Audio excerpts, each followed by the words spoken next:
Hello everyone สบายดีหมดทุกคนเนาะวันนี้เราก็จะมาอยู่ห้วยทรายเนาะก็จะพาหมู่เนาะก็จะพาไปลิ้นไปบ้านปุ้งว่าซั่นนะแล้วก็เป็นอะไรก็ติดตามไปนำกันเนาะ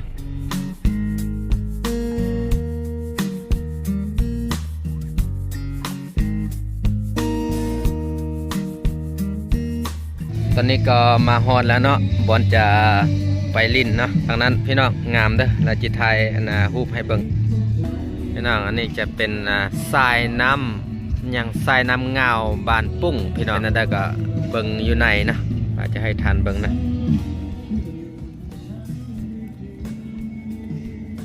โอ้งามพี่น้องตอนนี้ก็จะพาทานไปเบิ่งอยู่ลุ่มเนาะว่าเป็นอะไรนะจะเป็นตู้เนาะก็เหมาะกับลูกค้างามไล่เนาะสถานที่นี้นั่นก็เป็นทีมงานของพวกเขาตอนนี้ก็จะพาทานลงลุ่มเนาะไปเบิ่งงามแล้วก็เหมาะกับลูกค้านั่งแล้วก็แช่ตีนกระไดเนาะกินเบียร์พร้อมเนาะนี่ก็เป็นทีมงานสาว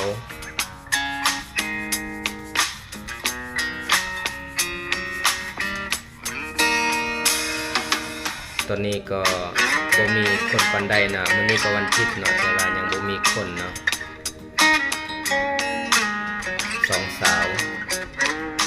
นี่ก็เป็นบอนขายเบียร์เนาะเครื่องดื่มเนาะ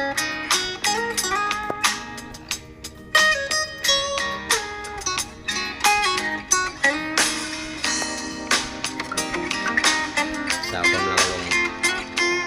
ทีมงานก็กำลังเริ่มเด็กน้อยก็อาบน้ำอย่างมีความสุขทุกมือนะเด็กน้อยจะไปอาบน้ำแล้วก็ลิ้น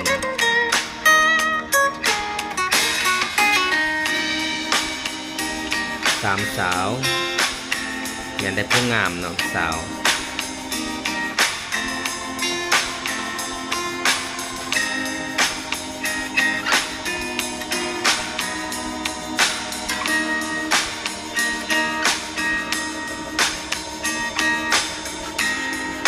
ได้เริ่มแล้วเนาะ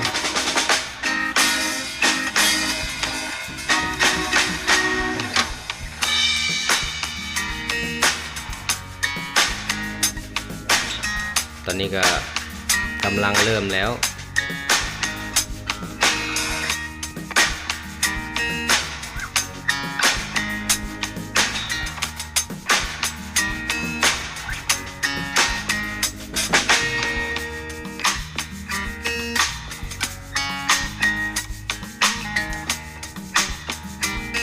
ยกเบียร์ว่าซั่นเด้อบ่เมาบ่เลิกว่าซั่นแหละ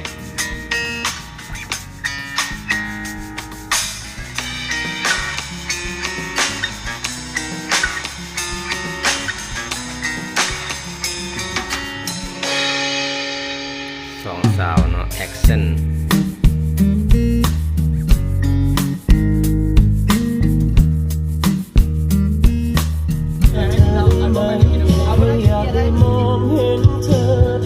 สุดในใจไม่มีอะไรในความหวังดีแค่ปล่อยให้ฉันดูแลใจเธอสักครั้ง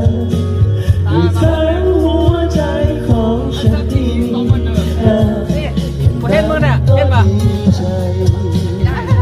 เขาจกคนละจะคอยจกออกตัวร่วมกันได้ปะจกคนละจะคอย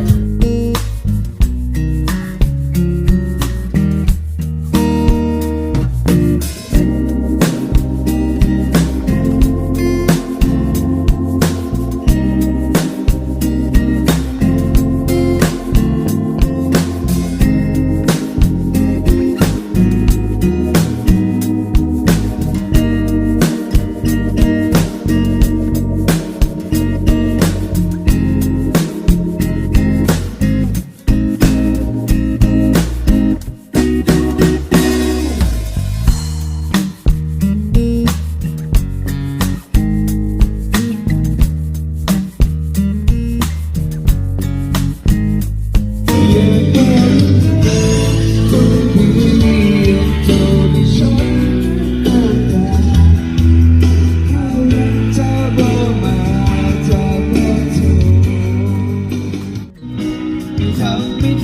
ใจ